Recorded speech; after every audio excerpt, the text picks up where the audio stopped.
चुनाव संपन्न हुआ। अतिक्रमण हटाने के नाम पर भारी भरकम लूट मचाया। टिकट कभी दागी चिनिया रोड में पूर्व साइड में मारा, जब पैसा दे दिया मजबूत लोग तो उसको पश्चिम साइड में दागी मार दिया और तोड़ दिया। हाईकोर्ट का हवाला देता है। हाईकोर्ट ने कभी नहीं कहा कि आप अतिक्रमण हटाइए और अतिक्रमण हटाने के आड़ में गरीब आदमी को तबाह करिए। फिर प्रशासनिक पदाधिकारी ये जवाब दे पाएंगे क्या कि जिस दिन अतिक्रमण हो रहा था उस दिन कान में तेल डाल के क्यों सोए थे? और अगर अतिक्रमण हटाना है तो कल्याणपुर के 2200 एकड़ मुसहर का जमीन ट्रांसफरेबल CNT नेचर का जमीन है, उस 22 एकड़ को पहले आप अतिक्रमण करिए, तब जाकर के गरीब लोग। अतिक्रमण जो चल रहा है वो सही है या गलत है? 100% क्या बंद होना चाहिए? ये अतिक्रमण जरूर बंद होना चाहिए, क्योंकि अतिक्रमण नियम विरुद्ध हटाया जा रहा है। आधिकारिक टीम बना रहे हैं कि और अतिक्रमण हटाएंगे? हाँ, आधिकारिक टीम इसीलिए बना रहे हैं रुपया कमाने के लिए। रुपया कमाना इनका नहीं चलेगा, हम बांसा फाड़ देंगे। अब गलत तरीका से जो अतिक्रमण ये लोग हटाने के नाम पर भाया दोहन कर रहे हैं, कल मैं इसके लिए जो रिस्पॉन्सिबल अफसर है उससे मिलूंगा और अतिक्रमण को 100% अतिक्रमण के नाम पर जो भाया दोहन हो रहा है उसको रोकूंगा। मैं पहले चाहूंगा कि वह लेटर सार्वजनिक करे जिस लेटर के आलोक में यह अतिक्रमण हटाया जाए। विधायक जी, आपको विधानसभा क्षेत्र में कई जगहों पर सड़क निर्माण कराया जा रहा है, तो भू अर्जन की बहुत बड़ी समस्या आ रही है।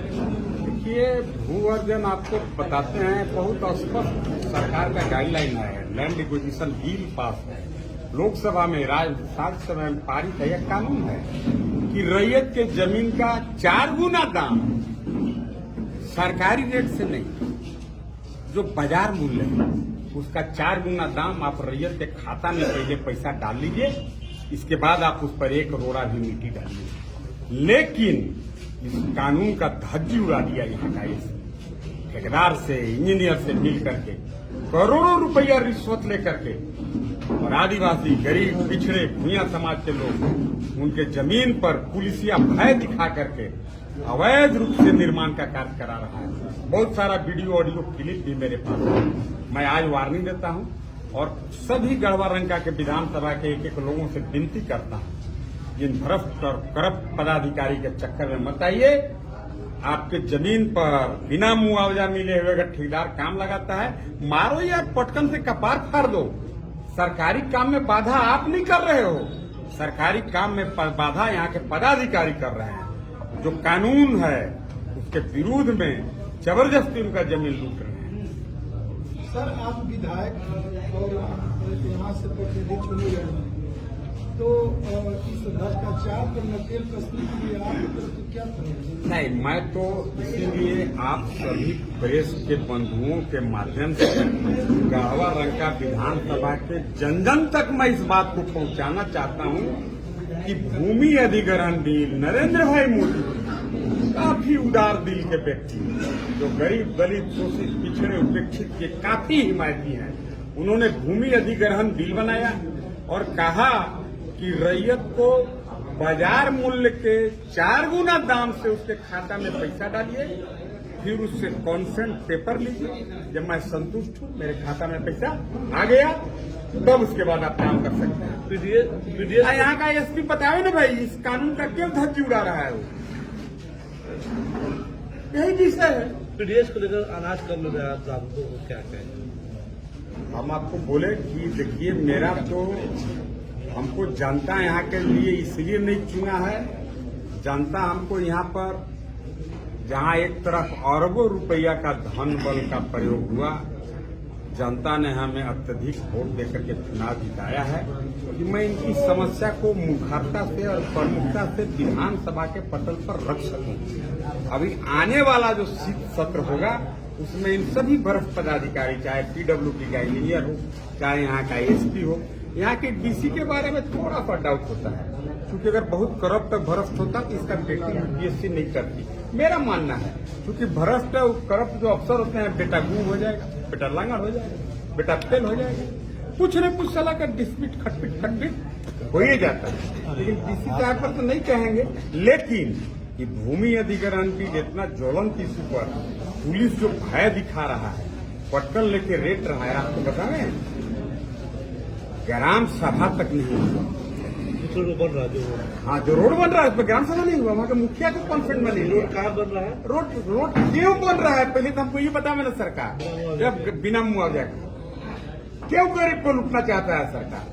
अब अगर ये लोग कहते हैं कि अभी बनने दीजिए, बाद में मिल जाएगा, प्रोसेस में है। अगर प्रोसेस में है तो मेरा तो 7 साल पहले जमीन गया है, 50 लाख रुपया का भू अर्जन कहा जा आपको देंगे, कहा दिया। रोड बना, ठेकेदार जय हिंद, और साहब लोग भी जय हिंद, तड़पते रह जाइएगा, कभी आपको मुआवजा नहीं मिलेगा। इसीलिए मोदी जी ने कहा है कि भूमि अधिग्रहण कर लो, इसके बाद ही उसमें काम होगा। ये मैं नहीं कह रहा हूं, अगर ये कानून नहीं है एसपीएम को जेल में डालो। आप बात समझ गए? कानून का कौन कर रहा है एसपी? ठीक है, प्रमोटी है, कौन बैच का हम नहीं जानते हैं, एक बैच में नहीं तो बहुत सारे फर्जी लोग भी जेपीएससी घोटाला में अफसर बने हैं, उस बैच का है कि नहीं हमको नहीं पता है। जैसे लोग का मामला सुप्रीम कोर्ट में है, लोग का तो नौकरी अब तब जाए नौकरी है, अब उस बैच का है कि किस बैच का हम नहीं जानते हैं। लेकिन यार प्रमोशन होके आईपीएस बन गया तो क्यों जेएमएम का गुलामी कर रहा है? तुम किसके दम पर गुलामी कर रहा है? जब जेएमएम के जिसके दम पर तू गुलामी कर रहा है, जब मुझे जेल जा सकता है, जब हेमंत सोरेन जेल जा सकता है, आलमगीर आलम जेल जा सकता है, मिथिलेश ठाकुर जेल के दहलीज पर खड़ा है, एसपी कौन घास पात है बाहर, कहाँ के छत पर ही है? अब कानून तोड़ रहा है कि हाँ रुपया कमाने आया है, वो सत्येंद्र तिवारी के जमाना में। इसको मैं कल से रोकूंगा। रंका रमकंडा रोड में बहुत सारा माइनिंग हो रहा है, क्या वो वैध है या अवैध? रंका रमकंडा रोड में 99% क्रशिंग और माइनिंग अवैध है। वह उन दिनों के तत्कालीन मंत्री सीओ डीसी जो माइनिंग अफसर हैं, सभी लोगों ने गलत तरीका से एनओसी देने का काम किया है, और वो सब विधानसभा का कमेटी का जीत होगा, जांच होगा, सभी दोषी लोग जेल जाएंगे। और जिन लोगों ने भी इस तरह के अवैध माइनिंग के लिए परमिशन दिया है, उनके भी डांड में पगहा लगा के खिंचवाएंगे। हम तो हिले जमले हैं, हम तो 100 नहीं, हम तो हकम के कहते हैं, न तो हम घूस लेते हैं, न हमको घूस लेने वाले से कोई लगाव, न खाएंगे न खाने देंगे, खा गया तो वे पेट में हुर के निकाल लेंगे। आप लोग भी पत्रकार हैं, 10 साल मेरे कार्यकाल को आपने देखा है, कभी भ्रष्टाचार को बढ़ावा नहीं दिया। और भी एक बात आपको बताते हैं, अभी आप चलिए नहीं, लाइसेंस बहुत लोगों को हो गया, आर्म्स का लाइसेंस हो गया, पिस्टल का लाइसेंस हो गया, राइफल का लाइसेंस हो गया, सब नियम विरुद्ध। कल वह हथियार कहाँ चलेगा? एक आम सामान्य लोगों पर चलेगा। आखिर लाइसेंस देने के पहले जो क्राइटेरिया है, जो मानक है, उसको ताका पर भी एसपी और डीसी ने उस नियम को शिथिल करके और क्रिमिनल और अपराधी को लाइसेंस देने का काम। एक क्रिमिनल तो कहता है कि हमरा पर न केस हवा, हम अपन मेहरारू के नाम पर राइफल और पिस्टल ले लिए, नाम पर मेहरारू के राइफल और पिस्टल लेके और फॉर्चूनर गाड़ी में राइफल और ढगा के जो बम्पर चल रहे हैं, मार देगा उसका मर्दनवा अगर वो गोली, चूंकि वो तो क्रिमिनल है, अपराधी है, मार देगा। तो लाइसेंस दे वाला डीसी और एसपी के आप बताइए, तो डांड में पगहा बनाना चाहिए कि नहीं बनाना चाहिए? माफी से पूछते हैं। हम अभी भी कहते हैं एसपी डीसी आप लोग को मैं आदर करता हूँ, आप पढ़े लिखे लोग, इसलिए अफसर, वैसे सभी लाइसेंस को कल रद्द करो, कल। जिनका आपराधिक पृष्ठभूमि है बैक रोड से मत दो, पत्नी के नाम पर लाइसेंस दे दिया, अब मर्दाना अपराधी है लेके बम्पर चल रहा है, कोई शरीफ आदमी को लाइसेंस नहीं मिला। अब क्यों डरते हो यार? डीसी हो एसपी हो, क्या कर लेगा सरकार? बदली करा लेगा, जहां भी जाएगा तो महीना मिलवे करेगा।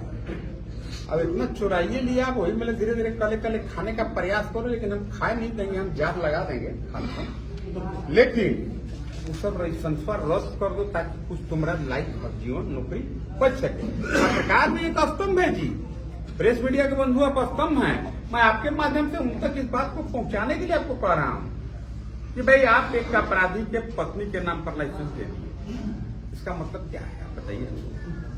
अपराधी है, ओकर माई के नाम पर लाइसेंस दे दी, ओकर माई राइफल चलाएगी, ओकर माई पिस्तौल लेके चलेगी, कि क्रिमिनल में चलेगा, ये सब विषय है। ठीक